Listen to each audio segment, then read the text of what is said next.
Good Sunday evening. Alex Wooten here for the Lilies Chapel Church of Christ, and it's a wonderful time to see you. I'm so grateful to be able to do these videos so that we can, in a way, just learn together. Like, for whatever you get out of it, please know that me, as the guy writing these, I really kind of get into these, and they're good for me as well. Tonight, we are continuing our lessons, our series on questions Jesus asked.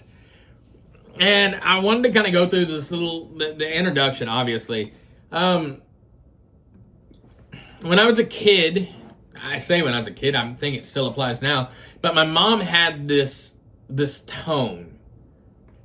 You know the tone. When she'd say, Alex Warren Wooten, when you get middle named, I knew something was coming. In fact, when I named my kids, I made sure to make it something yellable for their middle names, or how it flowed together, so that it was yellable, because I wanted them to know that something was coming. And it wasn't because my mama didn't love me.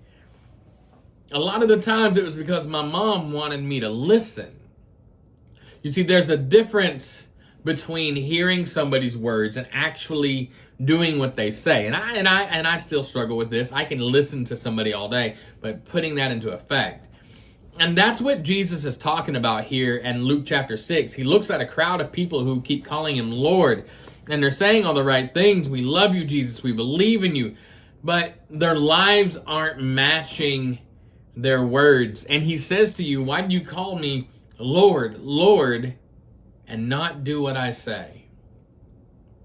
It's not really an angry question. Now, I've heard sermons on this where it's him coming down on him, and why are you doing this? To me, it's not that. He's inviting them into something a little more real.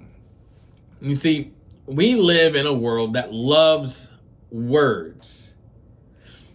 We say, I love you easily. We sing worship songs passionately. We post Bible verses and hashtags. But actual obedience is tough. You see, sometimes we treat Jesus like a consultant of sorts instead of a king. We take his advice when it fits what we're dealing with today, but not when it could possibly cost us. If we're more honest, most of us has seen areas in life where we quietly say, Lord, I trust you, except for this part. So his question doesn't just land on them, it lands on us. Why do you call me Lord, Lord, but don't do what I say? He's not saying, get it together. He's saying, if you really knew who I am, if you really believed, then obedience wouldn't be a burden, it would be love. Let's look at it a little closer. Why do you call me Lord, Lord, and not do what I say? As for everyone who comes to me and hear my words and puts them into practice. 3 steps. Come to me, come to Christ, come to the King, hear his words, and then put them into practice. That's that action, that's that verbiage. Puts them into practice.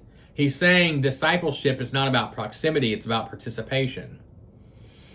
Verse 48 says, they're like a man building a house who dug deep, laid the foundation on a rock. When the flood came, the torrent struck, and the house could not shake it because it was well built.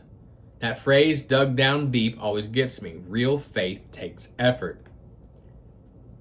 I had to go under my house this last week, dig out an old foundation that had kind of collapsed because of really, really stupid gophers, and then dig deeper to lay a new foundation to hold up my house.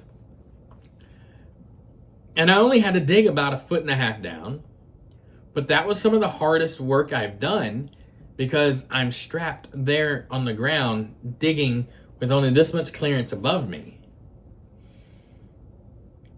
But I wanted to give it a good, strong foundation. Verse 49, we know the story. The foolish man built the house on sand without a good foundation. The storm comes, the house collapses. Same storm, different foundations. The difference isn't what they heard, it's how they utilized it. So family, what does that mean for us? What does it mean for us? It means that, number one, obedience reveals ownership. Calling Jesus Lord means he's in charge, period. Not just on Sundays when we come up here, our whole life. And that might mean forgiving somebody that doesn't deserve it. Stepping out in generosity when it feels a bit uncomfortable. Or maybe it's trusting him where we've been trying to run in our own plans. You can't call him Lord and keep your hands on the steering wheel. I read a little blip of a guy who kept praying, Lord, guide me, but he never realized and he never stopped long enough to go ahead and follow. Prayer isn't a way of convincing God, it's a way of surrendering. Secondly, the strength of your life depends on the foundation that you decide to build. Storms are going to be for everybody, but if you're going to just haphazardly build your house, then when the storm comes, there's a chance it could get knocked down. But if your foundation is built on Christ, on obedience, on trust and truth, then when the waters recede, our house will be standing. Think about those houses you see built out in Galveston on the deep pilings, anchored into the bedrock, survive when others can't. Jesus said obedience is that. Thirdly, obedience, family, it's not about perfection, it's about direction. We are going to stumble. That's what we do. The disciples, the apostles, the people closest with God stumbled. You're going to get it wrong sometimes. But obedience means that you decide to keep on aligning yourself with Christ. Peter called Jesus Lord and still failed him numerous times. But he came back and he learned from it and let grace rebuild him. Obedience grows from love, not fear. You see, at the end of the day, family, Jesus' question is not meant to condemn. It's meant to clarify. It's like he's saying, if you really believe I'm the Lord, then trust me enough to live that way. Because when the flood comes, and it's going to, your words aren't going to hold you up, but your foundation will. Maybe it's today is the day that you start to dig deeper. Maybe today is the day you stop saying, Lord, Lord, with your lips, and you start saying it with your life. It's easy to cry out, Lord, Lord. But the real question is he Lord of me? My name is Alex Wooten, and I am the minister here at the Lilies Chapel Church of Christ. If there's anything that we can do for you, reach out. Let us pray for you. Let us be here for you as part of this community.